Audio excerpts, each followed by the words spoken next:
Hi friends, இன்றைக்கி நம்ம ரொம்பவே சுவையாக சின்ன குழந்தைகள்லேருந்து பெரியவங்க வரைக்கும் ரொம்பவே விரும்பி சாப்பிட்ற மாதிரி வெஜிடபிள் பிரியாணி ஈஸியாக அதே சமயம் ரொம்ப சுவையாக செய்கிறது எப்படின்னு தான் பார்க்க போகிறோம். இப்போ தான் நம்ம சேனலை முதல் முறையாக பார்க்குறீங்கன்னா சப்ஸ்கிரைப் செஞ்சுக்கோங்க. இப்போ வாங்க வீடியோக்குள்ளே போகலாம். காய்கறிகள்லாம் சின்ன குழந்தைங்க சாப்பிடல பிடிக்கலை அப்படின்னு சொல்கிறவங்களுக்கு கூட இந்த மாதிரி செஞ்சு கொடுத்தீங்கன்னா ஃபுல்லாக சாப்பிட்ருவாங்க. மிச்சம் இது ஒரு லஞ்ச் பாக்ஸ் ரெசிபியாக கூட நம்ம குழந்தைங்களுக்கு ஸ்கூலுக்கு கொடுத்து விட்டோம்னா மிச்சம் வைக்காமல் சாப்பிட்ருவாங்க. இது மாதிரி நீங்களும் ட்ரை பண்ணி பாருங்கள். வெஜிடபிள் பிரியாணி செய்கிறதுக்காக நம்ம சாப்பாட்டு அரிசி தான் எடுத்திருக்கேன், டெய்லி செய்கிறது. இதில் 1 டம்ளர் எடுத்து 2 முறை கழுவிட்டு அரை மணி நேரம் ஊற வச்சுருக்கிறேன். இப்போ இது எப்படி செய்கிறதுன்னு பார்க்கலாம் வாங்க. குக்கரில் ஆயில் சேர்த்துக்கலாம். குக்கர் நல்லா காஞ்சிருக்கு. ஒரு 2 ஸ்பூன் அளவுக்கு சேர்த்துறேன். இதுக்கு நம்ம நெய் வேணாலும் 1 ஸ்பூன் சேர்த்துக்கலாம். நான் ஆயில் மட்டும் சேர்த்துறேன். எண்ணெய் காஞ்சிருச்சு. பெரிய வெங்காயம் 1 நான் எடுத்து கட் பண்ணி வச்சுருக்கேன். இது இதோடு சேர்த்துக்கலாம். இதுக்கு பிரியாணி இலை, ஏலக்காய், பட்டை, லவங்கம் அந்த மாதிரி கூட சேர்த்திக்கலாம் எண்ணெயிலேயே. ஆனால் நான் இன்றைக்கி வீட்டில் பிரியாணி பவுடர் அரைச்சி வச்சுருக்கேன், அதை தான் சேர்த்திக்க போகிறேன். அதனால் நான் ஃபஸ்ட்டு இது வெங்காயத்தை போட்டு வதக்குறேன். அப்புறமா நம்ம அந்த பிரியாணி மசாலாவை இதோட சேர்த்துக்கலாம். வெங்காயம் நல்லா வதங்கி வந்துருச்சு. இந்த சமயத்தில் நான் 1 தக்காளி கட் பண்ணி வச்சுருக்கேன், அதை இதோடு சேர்த்துக்கலாம். தக்காளி நல்லா வதங்கிடுச்சு. இப்போ இதோட 1 ஸ்பூன் இஞ்சி பூண்டு விழுது சேர்த்துக்கலாம்.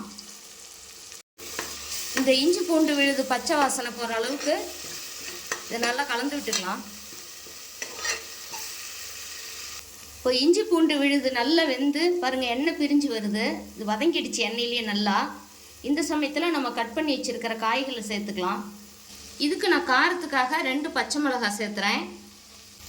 இதுக்கு நான் 3/4 ஸ்பூன் பிரியாணி மசாலா பவுடர் போடுறேன். இதை நல்லா கலந்து விட்டுட்டு இதுக்கு நான் 1 கேரட் கட் பண்ணி வச்சுருக்கேன். பீன்ஸ், உருளைக்கிழங்கு நல்லா கலந்து விட்டுக்கலாம். இந்த காய்க்கு தேவையான அளவு கொஞ்சம் உப்பு, இதோட கல் உப்பு சேர்த்துக்கலாம். இதோட மிளகாத்தூள், கொத்தமல்லி தூள், கரம் மசாலா 1/2 ஸ்பூன் வேணால் நீங்கள் சேர்த்துக்கலாம். நான் இது சேர்த்துல. எனக்கு இந்த பிரியாணி மசாலாவோட காரமே போதுமானதாக இருந்ததுனால நான் போடலை இதெல்லாம். இதோட நான் பச்சை பட்டாணி சேர்த்துக்கிறேன். நீங்கள் பச்சை பட்டாணி சேர்த்துறதுனா ஊற வைக்க வேண்டாம்.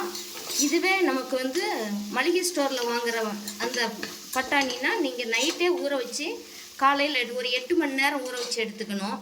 எடுத்துக்கிட்டு இதோட சேர்த்துக்கலாம். அது நல்லா கலந்து விட்டுக்கலாம். நமக்கு அடியில் பிடிக்காத அளவுக்கு நல்லா கலந்து விட்டுக்கணும். இதுக்கு 1 கைப்பிடி அளவு புதினா கொத்தமல்லி சேர்த்துக்கலாம்.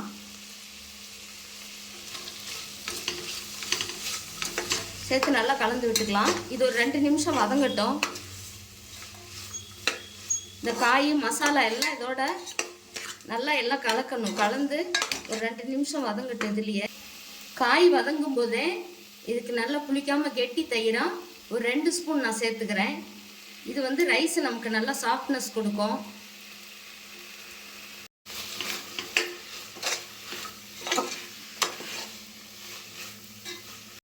இந்த காய் 2 நிமிஷம் வதங்கியிருக்கு நல்லா. இந்த சமயத்தில் கொஞ்சம் லெமன் இதில் பிழிஞ்சு விட்டுக்கலாம்.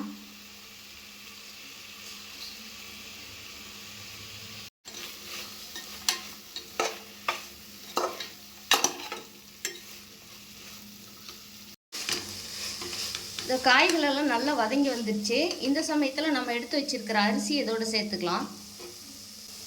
சேர்த்து இந்த அரிசி இந்த காயோடு நல்லா எல்லா மசாலாலாம் பரவுற மாதிரி கலந்து விட்டுக்கலாம்.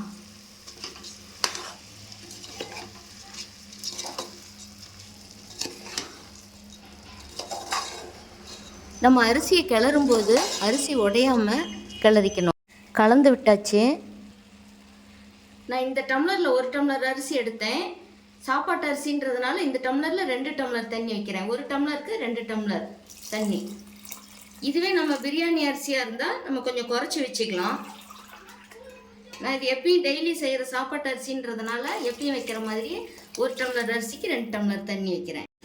காய் வதங்கிறதுக்காக கொஞ்சமாக நம்ம உப்பு சேர்த்தோம். இப்போ சாப்பாட்டுக்கு தேவையான அளவுக்கு உப்பு சேர்த்துக்கலாம்.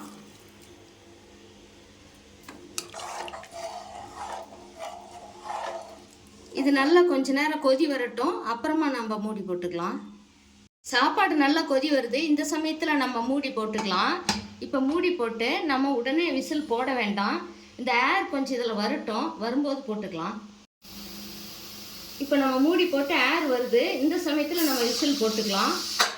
நான் சாப்பாட்டுக்கு எப்பயுமே நார்மலாக 5 விசில் விடுவேன். அதே போலவே 5 விசில் விட்டுக்கிறேன். நீங்கள் சாப்பாட்டுக்கு எத்தனை விசில் விடுவீங்களோ அதே போலவே விட்டு நீங்கள் எடுத்துக்கலாம். கரெக்டாக இருக்கும். இப்போ நான் ஸ்டவ்வை ஹை ஃப்ளேமில் வச்சுருக்கேன். விசில் வரட்டும். 5 விசில் வந்துருச்சு. எடுத்து பார்க்கலாம்.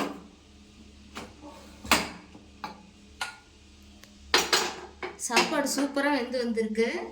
இந்த சமயத்தில் நான் இதுக்கு 1 ஸ்பூன் நெய் சேர்த்துக்கிறேன். இது நெய் சேர்த்துறது நம்ம விருப்பம்தான். இது நெய் சேர்த்துக்கிட்டோமோ சாப்பாடு நமக்கு ரொம்பவே சுவையாக இருக்கும். ஒரு 1.5 ஸ்பூன் அளவுக்கு நெய் சேர்த்துக்கிறேன். இது நல்லா கலந்து விட்டுக்கலாம்.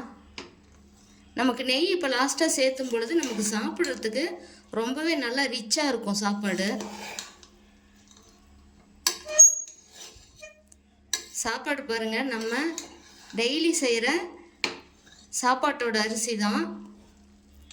சூப்பராக வந்திருக்கு. சாப்பாடு சூப்பராக ரெடி ஆயிடுச்சு. இதே போலவே நீங்களும் ட்ரை பண்ணி பாருங்கள். ட்ரை பண்ணி பார்த்துட்டு உங்களுடைய கருத்துக்களை கமெண்ட் பாக்ஸில் சொல்லுங்கள். இந்த வீடியோ பிடிச்சிருந்தால் லைக் பண்ணி ஷேர் பண்ணுங்கள், சப்ஸ்கிரைப் பண்ணுங்கள். தேங்க்யூ.